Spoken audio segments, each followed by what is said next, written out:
salah satu isu politik yang menarik untuk kita diskusikan hari ini adalah pernyataan minta maaf dari Menteri ATR BPN Nusron Wahid, yang pernyataannya mungkin dinilai menimbulkan kontroversi, menimbulkan kegaduhan, dan menimbulkan kesalahpahaman dari publik yang saya kira hingga saat ini masih menjadi polemik yang tidak berkesudahan. Jadi jalan ceritanya, beberapa waktu yang lalu ada sebuah kebijakan yang disampaikan oleh Menteri ATR BPN Nusron Wahid, yang kemudian mengatakan bahwa kalau ada tanah rakyat yang nganggur 2 tahun tidak dimanfaatkan, maka itu akan dikuasai oleh negara. Jadi dalam konteks itulah kemudian banyak sekali pihak-pihak yang protes, banyak sekali pihak-pihak yang kemudian tidak setuju. Bagaimana mungkin lahan dan tanah kosong yang tidak dimanfaatkan dan itu kemudian akan dikuasai oleh negara? Karena begitu banyak mendapatkan protes, karena begitu banyak mendapatkan semacam kritikan, Nusron Wahid beberapa hari yang lalu juga menjelaskan. Jadi secara prinsip sebenarnya semua tanah itu mestinya memang dikuasai oleh negara. Tidak ada yang disebut dengan kepemilikan atas nama orang ataupun individu.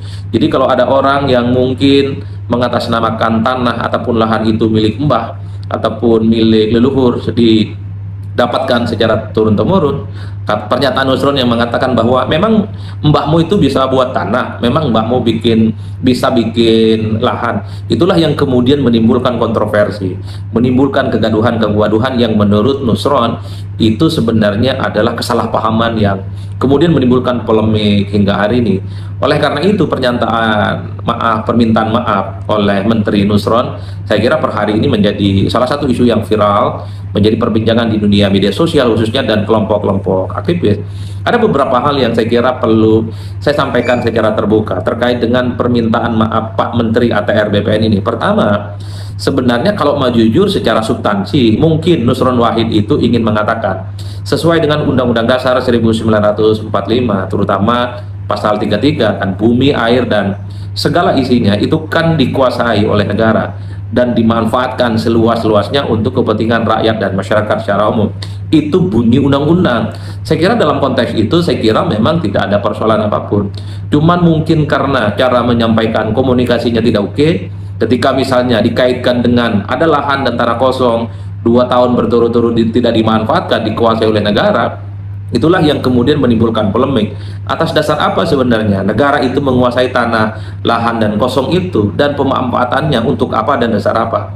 Apalagi misalnya ditambahkan dengan pernyataan bahwa kalau ada yang ngaku-ngaku tanah dan lahan itu adalah milik mbah, didapatkan secara turun-temurun, dan disebutkan juga memang mbahmu bisa bikin tanah, memang mbahmu itu bisa buat lahan dan seterusnya. Itu yang kemudian membuat publik agak sedikit marah dan tersinggung. Padahal memang kita tahu secara prinsip sebenarnya seluruh unsur kekayaan alam, air dan tanah yang ada di negara kita memang mestinya dikuasai oleh negara ya secara prinsip. Lalu kemudian rakyat dan warga itu memang diperbolehkan untuk memiliki atas nama kepemilikan yang disebut dengan SHM itu. Ini yang saya kira persoalan komunikasi yang sepertinya agak terputus, komunikasi yang mungkin agak ada gap yang sebenarnya maksudnya apa. Tapi kan bagi publik apapun yang disampaikan ini kok terkesan publik itu ditantang, rakyat itu kok seakan-akan dianggap tidak penting dengan pernyataan emang mbahmu itu bisa buat tanah, bisa bikin tanah. Inilah yang saya kira ada semacam komunikasi yang ditangkap rada kurang oke dan membuat kontroversi, tafsir-tafsir yang cukup liar dan tentu saja tidak berkesudahan hingga saat ini. Itu yang pertama ya. Lalu yang kedua, kalau kita mau jujur sebenarnya Nusron Wahid, kalau saya bertemu biasanya memanggil Bang Nusron, tentu bertemu di forum-forum diskusi ya. Bang Nusron ini adalah tipikal aktivis secara umum, cukup guyon kira-kira begitu, memang penuh dengan humoris, orangnya suka bercanda, apapun bisa dipercandakan, dan bahkan bercandanya itu cukup ilmiah. Saya kira selera humor Bang Nusron Wahid ini adalah selera humor yang saya kira rata-rata dimiliki oleh kalangan-kalangan aktivis ya. Mungkin karena saat ini posisi politiknya adalah pejabat publik sebagai Menteri ATR dan BPN, ketika menyampaikan bahwa pernyataannya beberapa waktu yang lalu itu hanyalah humor, karena bagi Nusron ketika mengatakan bahwa emangnya mbahmu itu bisa bikin tanah, kira-kira begitu, hanya sebatas candaan ya, hanya sebatas humor. Karena saat ini situasi dan kondisi keadaan Indonesia, masyarakat secara umum tidak sedang oke-oke saja, itulah yang kemudian menimbulkan dan memantik reaksi yang menurut saya cukup luar biasa, kritik-kritik yang mengarah kepada Pak Menteri. Artinya apa? Mungkin saja bagi Pak Menteri ini adalah sebatas lelucon, Karena kan tidak mungkin ada orang dapat tanah itu didapatkan secara turun-temurun. Tapi kalau ini disampaikan oleh menteri di saat kebijakannya kontroversi dan di saat kondisi bangsa Indonesia itu tidak sedang baik-baik saja, di tengah masyarakat yang begitu banyak sedang kesulitan berkelahi dengan hidupnya, maka bercandaan ini dianggap sebagai sesuatu hal yang agak aneh dilakukan oleh pejabat-pejabat publik. Tidak seharusnya pejabat publik itu mengeluarkan statement-statement yang justru menimbulkan kegaduhan dan menimbulkan kontroversi. Mungkin secara substansi tidak ada persoalan apapun, karena sesuai dengan Undang-Undang Dasar, bumi, air, dan segala isi kekayaan yang ada di negara kita memang dikuasai oleh negara. Tapi sekali lagi, komunikasi publiknya harus disampaikan dengan baik dan harus disampaikan secara jernih, supaya tidak ada tafsir, supaya tidak ada kesalahpahaman, dan cukup luar biasa. Itulah yang saya kira mungkin lucu-lucuan, mungkin humor, mungkin sesuatu yang dianggap lelucon dan joke ketika disampaikan dalam sebuah situasi yang tidak baik, itu justru akan memantik reaksi yang negatif. Apalagi misalnya Pak Menteri saat ini bukan lagi hanya sebatas aktivis yang kemudian bisa berdiri dan kemudian statement secara bebas. Artinya apa? Pejabat-pejabat publik statement-statementnya itu memang harus terukur dan harus kemudian bisa dipertanggungjawabkan, terutama untuk menghindari polemik-polemik yang tidak berkesudahan. Itu poin yang kedua. Lalu poin yang ketiga, kalau kita mau jujur juga sebenarnya ini kan menambah bagaimana para pembantu sekitaran istana itu semakin bertambah daftar statement-statementnya yang kemudian dianggap menimbulkan kontroversi dan kegaduhan. Kan tak lama setelah ada pernyataan dan minta maaf dari Pak Nusron ini, kan sebelumnya juga ada wakil menteri yang mengatakan bahwa soal makan bergizi gratis itu bisa meningkatkan kemampuan bahasa Inggris dan kemampuan matematika seseorang. Sesuatu yang juga dikritik, masa iya sih? Makanan itu yang dikonsumsi itu ya makanan bergizi gratis lah, kira-kira begitu, ada kaitannya dengan kepintaran seseorang, terutama pintar matematika dan bahasa Inggris. Bukankah kepintaran itu sangat terkait dengan belajar, sangat terkait dengan ketekunan untuk mendalami misalnya matematika, misalnya bahasa Inggris, ataupun pengetahuan-pengetahuan yang lain. Dalam banyak hal orang di negara ini mengatakan bahwa apa yang dimakan dengan kepintaran itu tidak ada hubungannya. Itu adalah kontroversi lain orang-orang yang selama ini berada di lingkaran istana. Lalu kemudian jauh-jauh hari sebelumnya kita kan juga mendengarkan ada seorang menteri mengatakan bahwa ukuran lingkar pinggang ada kaitannya dengan ukuran kematian seseorang. Jadi kalau lingkar pinggangnya agak gede di atas 30 kira-kira begitu, itu dianggap lebih cepat akan menghadap Tuhan yang Maha Kuasa dibandingkan dengan mereka yang lingkar pinggangnya ke bawah mungkin 30, 29 dan Oke teman-teman, kembali lagi bersama saya di channel video ini. Nah teman-teman, kita sudah melihat cuplikan video ini yang sangat menarik. Nah teman-teman, di sini disampaikan para netizen Indonesia, itulah akibatnya kalau memilih menteri yang songong dan tidak beradab, setuju sekali agar secepatnya dipecat. 3 menteri dari Golkar nggak ada yang pro rakyat, selalu pro oligarki. Nusron menteri terdungu dalam sejarah. Biar nggak gaduh, biar kondusif, bukan salah paham. Memang ngomongannya keluar dari hati yang tak baik. Jadi memang pantas dicopot karena tak tulus mengurus negeri ini. Berarti segera menteri yang bikin aturan nyandingnya resah demi tegaknya keadilan kepemimpinan Prabowo, sebab itu menjatuhkan nama Prabowo ini baru presiden untuk rakyat. Berani pecat menterinya yang membuat rakyat gaduh dan resah. Kenapa ya hampir semua penjabat kalau mengeluarkan pernyataan selalu menyakitkan hati rakyat? Nah, jadi cepat atau lambat Prabowo lengser, tinggal nunggu waktu saja. Hei Nusron, Anda juga punya mbah terus, mbahmu juga memang bisa bikin tanah, memangnya negara ini punya mbahmu. Sebaiknya Pak Prabowo segera evaluasi para menteri banyak yang sudah hampir 11 tahun masih menjabat, seperti tidak ada orang yang berkompeten lagi di negara besar ini. Nah jadi menteri harus santun, nasionalis, buat contoh rakyat, teladan rakyat. Harus cepat dicopot itu para penjabat yang buat gaduh, karena skenarionya biar gaduh masyarakat dan pemerintah, makanya mereka ketawa pemerintah, Prabowo jatuh dan mereka menyusun kembali orang-orang mereka.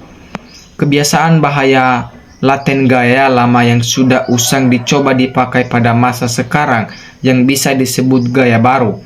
Berarti jelas sekali orang baik akan berteman orang baik dan orang jahat akan bersama dengan kelompoknya.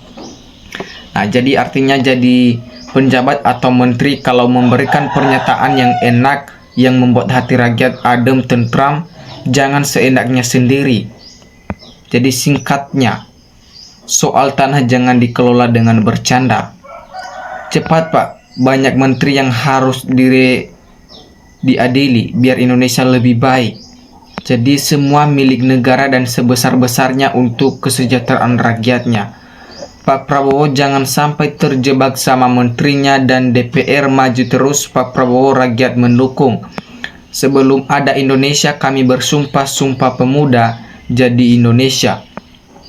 Semua masalah berawal dari kenaikan pajak yang ugal-ugalan dan royalties yang serampangan sampai ke masyarakat yang paling bawah dikenakan royalties. Semoga Nusron bisa mempertanggungjawabkan ucapannya hukum seumur hidup.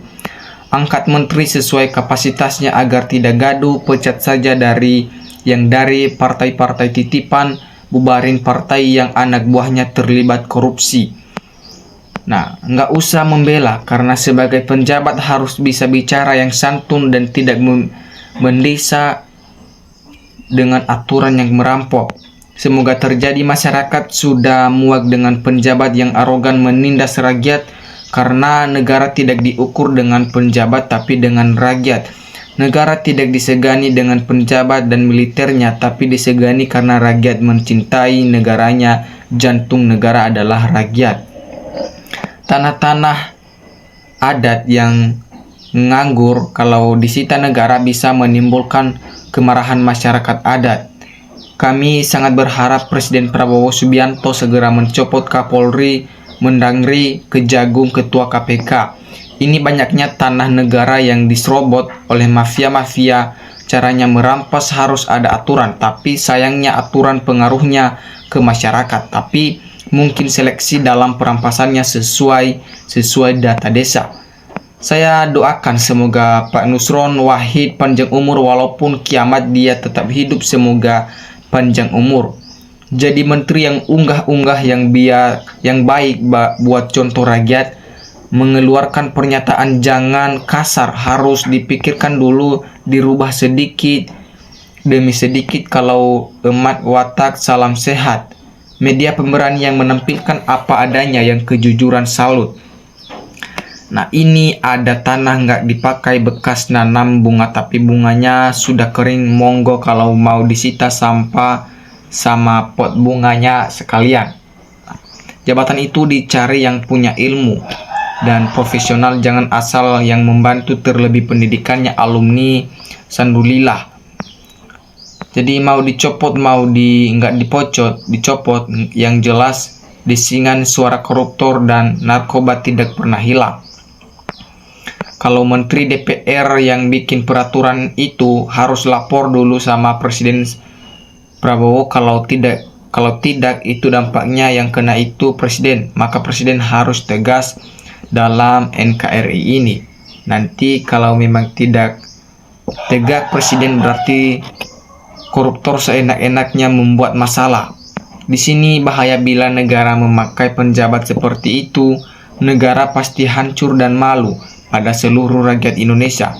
Sebenarnya bukan hanya itu, tapi banyak yang mentes CM beberapa saja fakta. Kalau bisa semua menterinya diperiksa.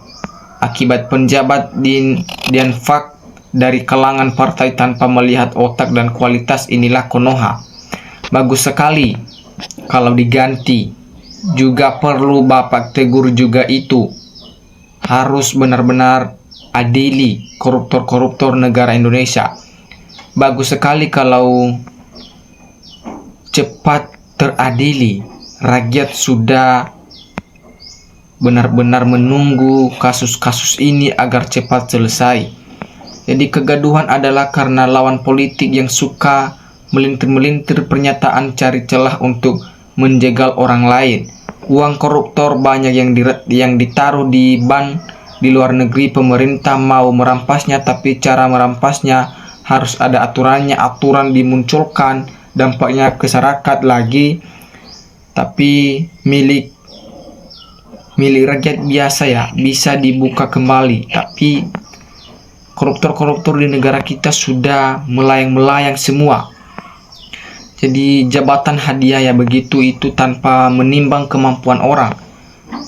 Nah, Prabowo Subianto harus paham gerakan Golkar bisa rugikan rakyat Indonesia.